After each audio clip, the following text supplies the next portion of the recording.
Hey guys, Thomas from Team Soccer also here, coming at you with 5 cards to have in your trade binder for April. And like usual, if this video gets 60 likes, I will do a part 2 before April 13th or 14th for you guys as well. If you're not subscribed, hopefully today's the day I earn your subscription. Maybe we could hit 1,500 subs in April. We're about like 85 away. It's quite a lot, but I think we can do it.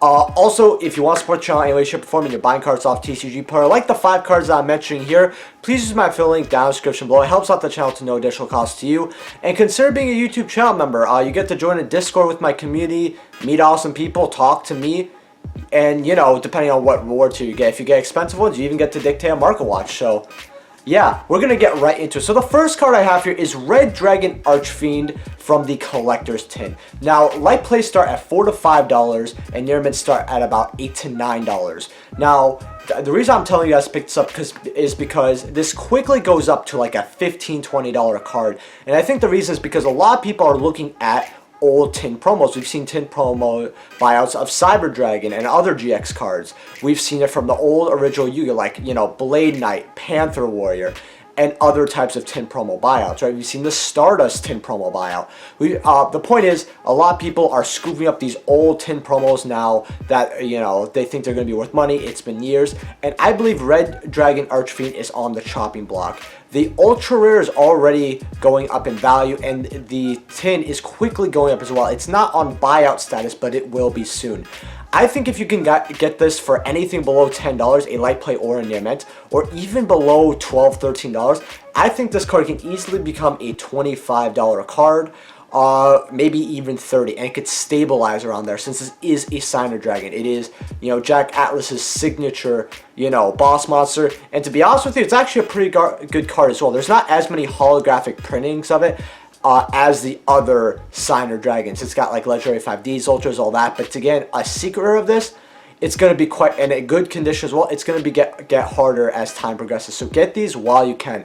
Also, little rant, Ghost of the Past could have had this as a ghost rare since it's the only Signer Dragon that isn't a ghost rare. I don't want anyone telling me about Livestream Dragon in the comments, okay? Power Tool can get a ghost rare, your boy Red Dragon Archfiend could get a ghost rare, alright? So, yeah. Now, the second card I have here is very short, and this is Black Luster Ritual Dual Terminal. Now, the reason is very short and sweet here, so that we can move on to the next card. Black Luster Soldier Dual Terminal, which I told you guys to pick up in my market watches, is actually bought out. Near mints are starting at $15, but there's not many copies left. There's really only goes up to about $20, $25. And this was about a $4 or $5 card when I told people to pick it up. I think it was actually around $3 or $4. So hopefully you grabbed your copies. The reason why I'm telling you to pick this card is because it's probably the next in line for a buyout.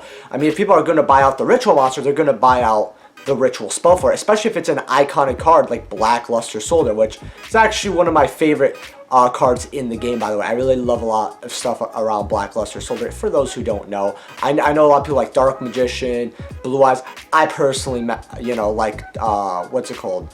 Black Luster Soldier. But seeing that the Ritual spell is only $1 for Dual Terminal, just $1, right? Heading up to the $2 mark, sure. While the Ritual monster is $15 and going up, you can bet that the spell card is easily going to be right behind it at the $7, $8 mark. I don't think it's going to go something insane, but all I know is it's going to be worth way more than $1 or $2, and this is the best time to pick it up. So I cannot fully dictate where it can land. It could land at like $4 or $5. It could land at $7, $8, or it could just follow the Ritual monster for all we know. I will get your copies as soon as you can. Personally, I would just get as many as you want. Now, the third card I have here is actually quite expensive, but this is Deep Sea Diva out of Turbo Pack 2 as a super rare. Now, the reason why I'm telling you guys to grab this is, first of all, if you guys don't know what Deep Sea Diva does, when it's normal summon, you special summon a level 3 or lower Sea Serpent monster from your deck, right? So just on summon, on normal summon, it specials from the deck. That's really good. Yeah, it could be ashed, but, you know, most cards can. Now, the reason why I'm telling you guys to get this is because we've seen a lot of cards out of Turbo Pack that were supers go up. For example, right, Foolish Burial Super, Quick Draw Super, right, and other supers along the sort. You know, the reason why I'm telling you guys to get this card is because it can easily go up to about a $150, $200 card, right? Because Turbo Pack Supers and Turbo Pack Holographics are very hard to get. I mean, look at Rescue Cat, look at a lot of other Turbo Pack cards. The reason why I'm telling you guys to grab this one, though, is number one, it's not bought out yet, and people aren't looking at it. You can get near mints for 55. That's easily going to double. This card will not survive a buyout, right? Especially a good one. Number one. Number two, it is a meta-relevant card because any Sea Serpent deck will always run Deep Sea Diva, unless in this weird, bizarre coincidence, right, that it would not, right?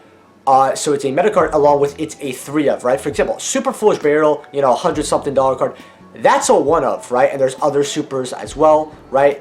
But quick, you know, something like, you know, Deep Sea Diva, Quick Draw Synchron, stuff like that. They're usually 3 ofs, right? So if you're playing competitive water, you're going to want 3 of the highest rarity of Deep Sea Diva, and this is it. So yes, $55 is a lot to pay, but if you could get a playset now for $150, people are going to be lucky if they could get if they could spend that money on one Deep Sea Diva eventually. So I will get this while you can. You can hold this for short term or long term. I think that this card is going to get bought out very, very soon, so I would get your copies while you can. I personally had my 3. I was able to get them for 40 each, so I'm happy with my playset. The fourth card I have here is actually a very cheap card, and this is actually number 7 Lucky Straight. Now, the reason why I have number 7 Lucky Straight here is because it doesn't have that many printings, and it is a number card that was used in the anime, and a lot of people actually really like this number. A lot of number collectors really like this part of Zexal because when this card was used, it was in the Heart tournament arc, right? It was kind of like, if you guys know, you know, the original Yu-Gi-Oh! With their tournament arc, right? It was kind of like that, but instead of stars, they collected heart pieces, right? Actually, really cool arc. I watched it all. I had a lot of fun with it, especially because the first 25 episodes of Zexal is very, very hard to get through. I mean, it is quite difficult. After that, it's great. But, yeah, digressions aside, guys, this card was used. I like that episode. A lot of other people like this episode. And this is one of the only holographic printings of it and the highest rarity. Secret rares for unlimited start about $6. But first edition near mints, now these start at about you know, $11, but you can get first ed light play for around $9. That's very cheap for me, because this card and this printing as an original print is over a decade old, and it's about $10, and you know, it's collected by not only collectors but number collectors alike. Along with the card, while it's not bad, you just go into other number 7s. This is definitely more of a card that you will never probably see in play, but you'll see in collections. Along with Konami has not reprinted this card in like 6-7 years. So I don't think it's going to get another printing, and even if it does, you know, it's probably going to be common just like the other printing. So I would get this card while you can, for sure. Now, the last card that I have for your 5 cards to have your trade binder is Dark and Dragon from the Jump promo. Now, you guys are probably thinking to yourself, why Dark and Dragon? Reason being is, first of all, this is actually one of my favorite Jump cards. But the biggest reason is that this is a $1 to $3 jump card. This is one of the last remaining jump cards that are like this, that are a synchro, right? What this card basically does, and it's never going to see play probably anymore. It was okay when it first came out. I know because I played it, and it was my favorite synchro for a part of my Yu-Gi-Oh! Experience. But once per turn, you got this card. Lose 500 attack and defense, and you send 1 monster your opponent controls to the graveyard. You do send it, though. So it is a level 8 that you send, right? So it's not bad per se, especially because you're not losing anything, because you can like link it off or do whatever, right? But it's probably not good enough to see the light of day. Personally, I would grab a couple of these because they're cheap dollar jump investments that can easily go up, because jump will always keep going up since jump cards no longer are in print. If there's any meta use, usually that's the first original printing, and that's what people like. Collectors will always prefer jump at ultras rather than secrets if they're reprinted. It will always happen. I think getting this card, especially because it's a very old card, for $1 up to $3, very, very good price. You know, especially because a lot of people like off its artwork alone. I mean, look at this. It looks absolutely gorgeous. And yeah, so that's all I really have to say for this 5 cards out of your trade binder. I hope you guys do enjoy. Though I had a video today about you know, Ghosts of the Past out, so hopefully you guys check that out. Leave a like if you guys enjoyed and subscribe. Remember, 60 likes, I'll do another one of these in April. I really love this series. I really want to do 3 in April. I really feel like this should be the first of 3. So let's get these likes up, and I will see you guys in the next video. Peace.